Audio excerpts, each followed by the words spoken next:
Let me tell y'all why this dude right here, 1900 Rugrat, is the most necessary evil in the rap game right now, and why I love what I'm seeing. First off, let's get straight to it. White people have been the most ruthless, murderous people in the history of existence. Documented anyway, documented.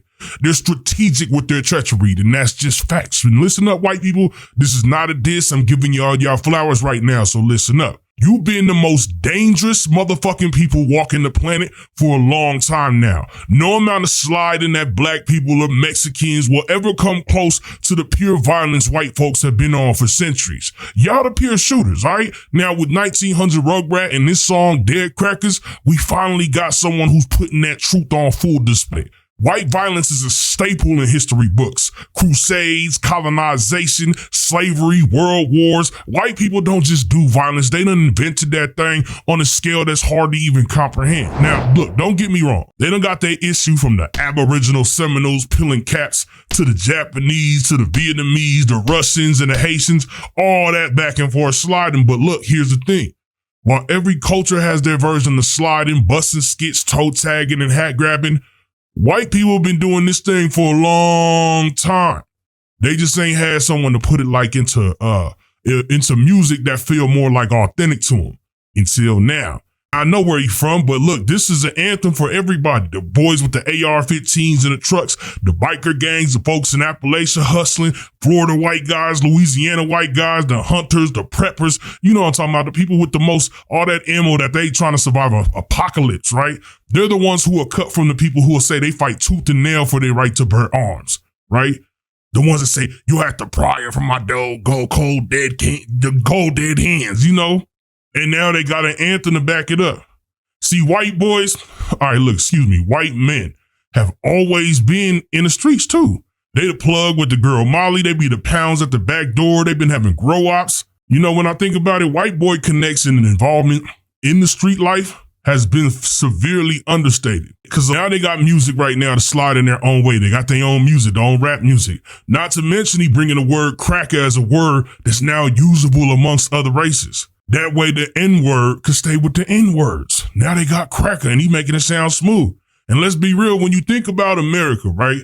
America and guns, what comes to mind? Yeah, you right, the media love to show the black American kids young in the hood somewhere with the Venezuelans or the Haitians or the Mexicans, but let's not beat around the bush. You feel me? The real American gun culture is white culture. Gun store owners, white. Gun show people, white. Niggas don't even have guns unless they buy it from white people first. In the first place, they got the biggest arsenals. Look, when people overseas think America is some country folks gun-toting, they think white. It's the white boys with the camo, the deer blinds, and the ammunition. They got more ammunition than the local police department. They've been out here sliding even if they don't call it that. And now, thanks to Rugrat, they got music that's gonna fit that vibe. Like, look, peep the skip, the young crackers behind me. And then you got 1900 Rugrat and another white man drawing guns down on each other, staring each other down, saying crazy stuff, wild, chaotic standoff, right? The skit itself is genius, right? Because it's not just funny, it's not just entertainment, it's a metaphor, showing the diversity and violence, the reality that white people aren't just bystanders in the culture of chaos, they are active participants. They've been sliding on each other for centuries. And I love what I'm seeing, I love this shit. Because this is about representation. It's about recognizing the violence that isn't just exclusive to one group. White people deserve the sliding music too.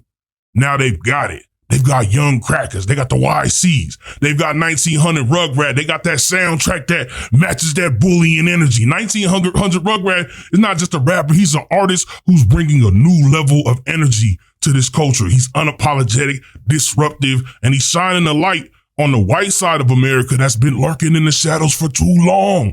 He has given white people something they never really had before.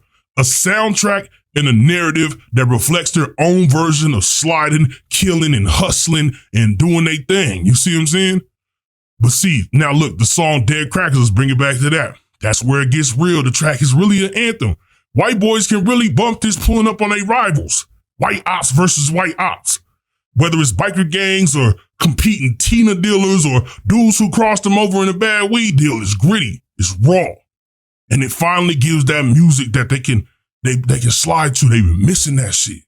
That's why 1900 Rugrat doing here isn't just music. It ain't just skit. It's cultural commentary.